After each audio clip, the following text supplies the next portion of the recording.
Good afternoon, everybody. Welcome to the Countless Vlogcast. I'm your host, Justin Rich. My guest today is Jadora Parks. She is a mental health professional. She's going to talk a little bit about mental health, how to cope, how to find help during this time of need in the pandemic and virtual world. So I'm going to bring her on now. All right. Good afternoon. How are you?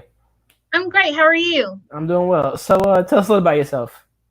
Well, I have been a mental health therapist for since 2014. I am a licensed professional therapist in the state of Indiana and Kentucky. I work with individuals who have serious mental health challenges, as well as individuals who have developmental disabilities. Okay. So Great. So, first question: as a mental health professional, how has going to therapy helped you personally? Absolutely. I do think we all have a saying that every good therapist needs a therapist. I feel like going to therapy helps you to be able to have, for me personally, helps me to be able to have someone to vent to, because the life challenges that everyone else is facing right now, I have definitely faced. It's a stressful time and a stressful situation, and I want to make sure that I stay as healthy as possible for not only myself, but the clients that I also see. Great. So, since you have the experience of being a professional and on the other side of going to therapy too, why would you recommend therapy to somebody that may have not be afraid to go or that haven't gone in like a couple of years? Okay. So I also think that having someone, a non biased opinion, a point of view, someone that you can vent to, someone that you can talk to about your problems is definitely helpful and beneficial, especially now that we're going through this COVID crisis, racism, uh, things that are going on in the community. I feel like that those stressors continue to affect not only our community, but as being African American, but other people in communities as well. And having someone to just vent to get that off your chest, to kind of work through those stressors, work through those anxieties or feelings that you may have, is definitely beneficial to go to therapy. Great. So, what are some of the common issues you find between the black community, between men and women? Like, it may be different, but everybody has like similar. Like, if you're black, you have like similar issues. So, what are some issues you find between the black community? I think in the Black community, we deal with a lot of depression. We deal with a lot of trauma, whether it's familiar family trauma, it could be trauma of the past, or even the present. Of course, racism, society norms that may not be normal to us. Work challenges are definitely a big challenge for our African American community, and anxiety. Okay, great. So, there's always a problem, but there's always a solution. So, what are some methods and mechanisms you suggest to like patients and people out there looking for like ways to deal with this? So coping skills, you always have to find something that you enjoy.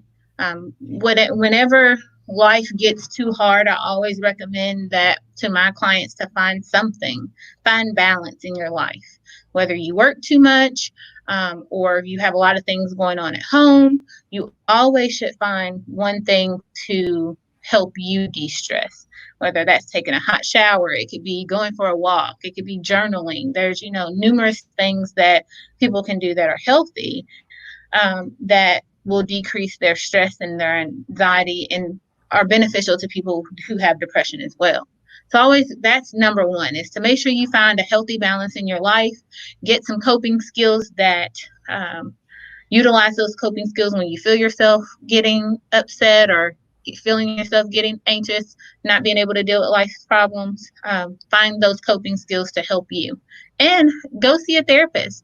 I think society has, for our community, has made it seem as though therapy is negative, that you have to be quote unquote crazy to go to therapy. But sometimes therapy is just another person that you can sit across the table from and talk to and share your feelings. And being a Black therapist and having the same struggles that some of my clients have gone through, it's easier for me to have that relationship with them because I understand.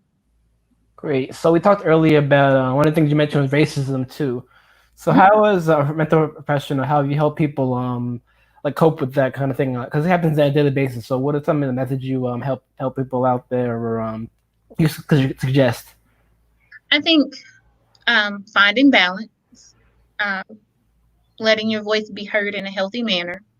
I think depending on what type of racism they're facing, whether it's racism at their job, which I know is prevalent, but just even racism here where I live in Louisville, Kentucky, we face those challenges and um, on a daily basis. And right now, we're going through a struggle with Breonna Taylor's killer not being arrested, peaceful protesting not going right, people being arrested for just exercising their right to have their voice be heard.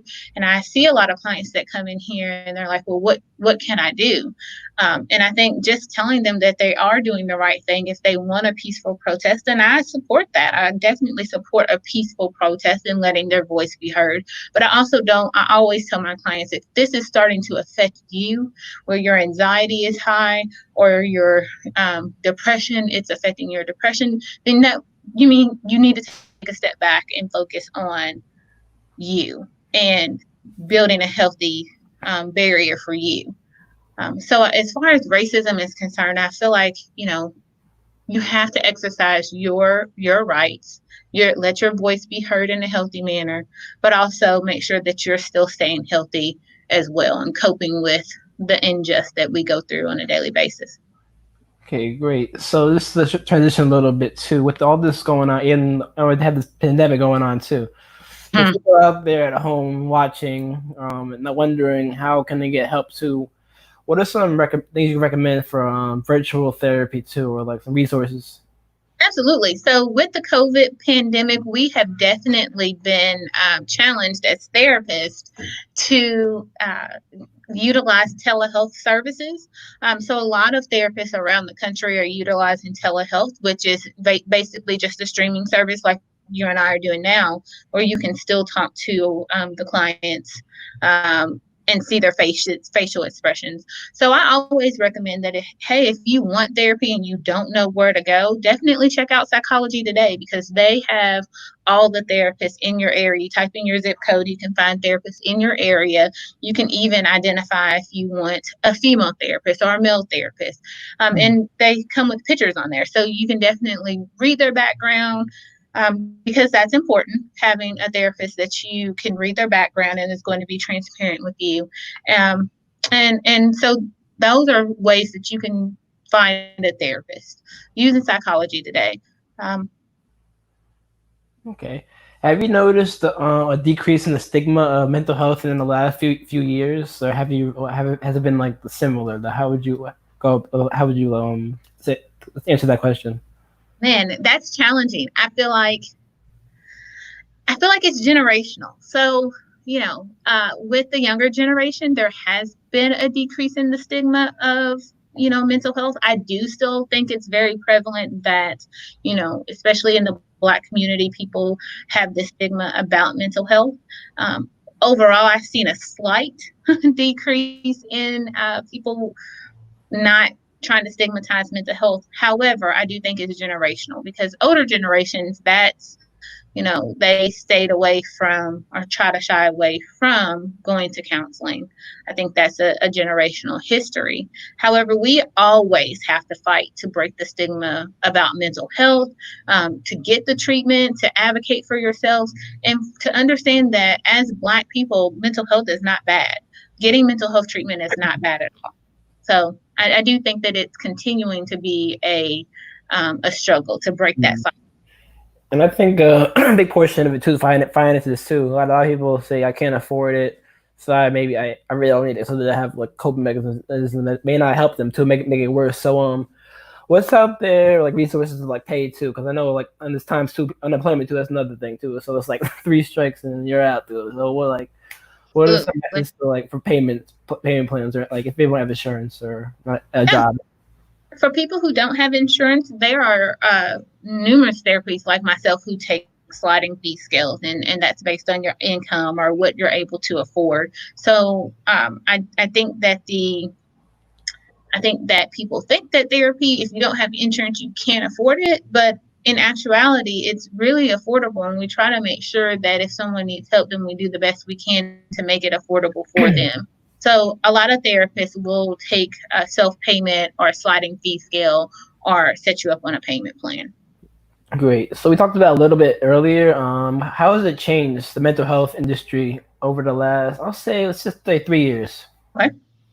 Um, Over the past 3 years, I feel like with the Black Lives Matter, a lot of people, a lot of celebrities advocating for mental health, a lot of change for change. I know that's one organization that raises money for mental health to break the stigma.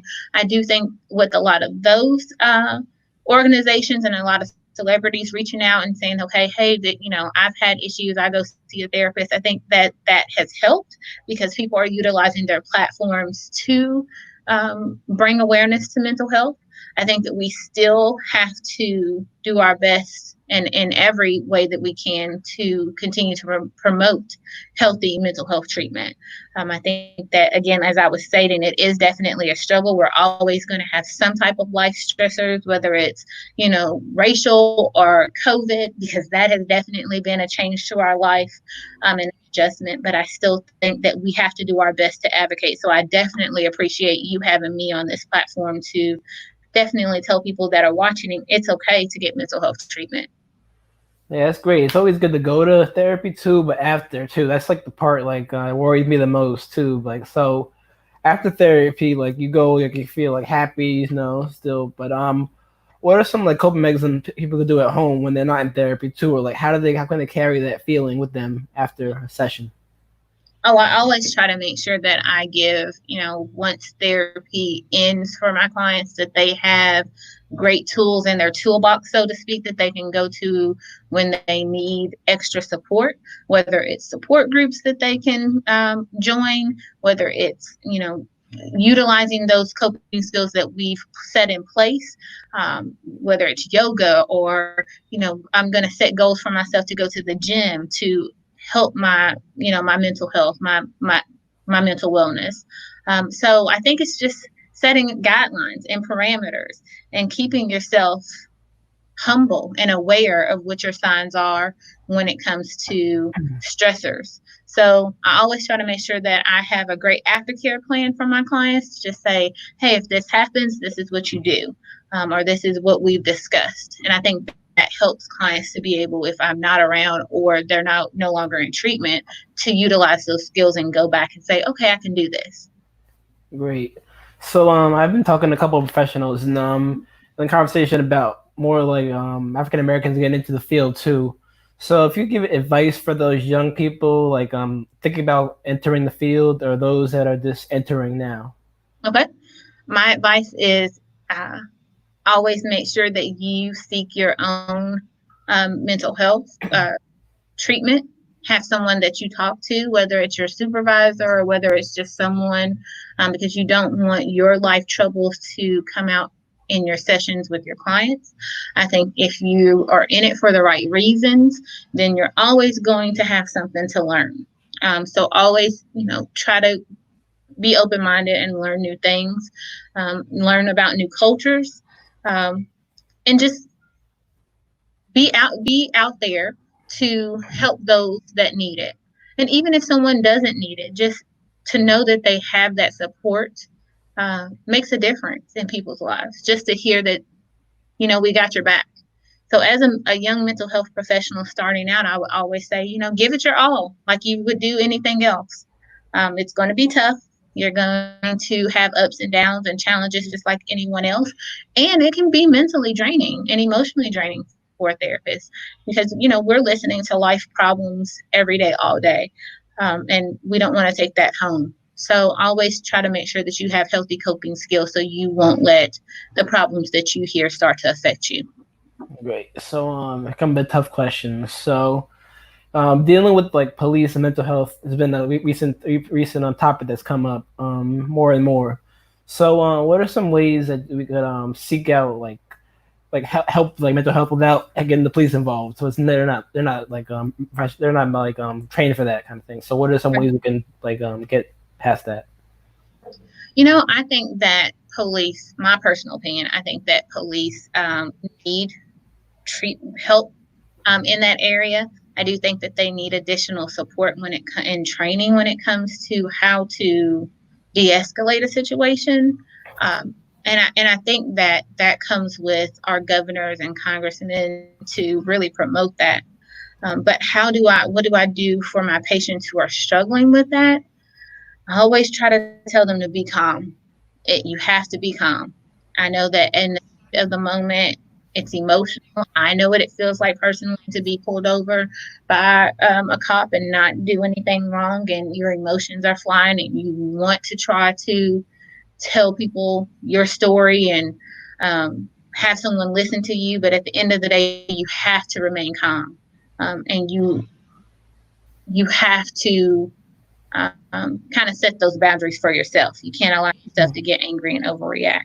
But I do think that there's a big transitional gap that must happen between police, mental health, and how we go about fixing this. I think with our society and the way that it's going, police brutality, they need that training. Whether it's they have to have a mental health professional on staff, or if they have to go through training to learn how to de-escalate situations better, or have counseling themselves.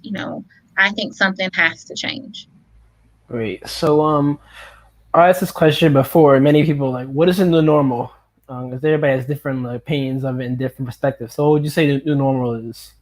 The new normal now, wearing a mask. I think that that is definitely the new normal. Whenever you're out in public, I always tell people, even though, yes, I understand it is hard, it is definitely difficult. I think to prevent the spread of COVID, we have to do our due diligence and wear our mask. We have to decrease the numbers of outbreaks that we're having. People are dying, people are catching COVID or not recovering. And so we have to do our part. And if that means that we have to wear a mask for months on end to make sure that these numbers decrease, I think that that's important. Also, using these coping skills, because nobody wants to be sitting in the house all day long and not doing anything. So I do feel like at some point you have to find healthy coping skills, whether it's walking in the park or, writing in your journal or spending quality time. I have a dog. So, making sure that I spend quality time with my puppy, taking my puppy on a walk or what have you. So you have to do things to promote your own mental health. And everybody's used to going out and hanging out. That's not our normal anymore, unfortunately. We have to be more aware that this COVID-19 does spread if we're not using our masks. Great, great, great. So, advice out there for people out there unsure of their future, even their present times too. Like advice for them and the youth too. I think the youth always get overlooked too. We think they're like so strong too. If you could give advice for like just people out there struggling and the youth too, that'd be great. Okay. My advice to people who are struggling: keep your head up. I know that's easier said than done, but I really do mean it with sincerity. Reach out. There are suicide prevention numbers. There are counseling that you can do over the phone. There's telehealth therapists. Reach out to someone if you need help. Understand that you are not the only one going through what you're going through. And during these difficult times, reach out to someone that can help you, and understand that we, as therapists, we have your best interest at heart. We want to help you and we want to see you succeed. But don't feel like you're out there by yourself and that you're alone, because you're not. You have a whole community of mental health professionals that are willing to help you. Great. So, if people need help or want to contact you, where can people find you at websites and social media and all that? Absolutely. So my Facebook is Jadora Parks. You can find me on Instagram at jbriel, JBREAL 723. And you can reach out to me if you need mental health therapy in the Indiana and Kentucky area at www.crimsondovecounseling.org. Well, thank you, Jadora, for coming on. I Thank appreciate you. you sharing. This is a big topic we need to discuss more and more. I think the more we discuss and talk about it too, the more it becomes normal. But I Absolutely, yes. appreciate We you have to coming on. continue to discuss it. I Yeah. think that that's very important. Have to continue talking about it. So I greatly appreciate you having me on. And thank you though, because yeah, we especially talking to experts too, you know, because people that have been in the business, have been in the field, like I'm done with this too. So I appreciate you. Thank you for coming on, and hopefully people get inspired and watch this and get inspired and seek out therapy and just talk to somebody, you know.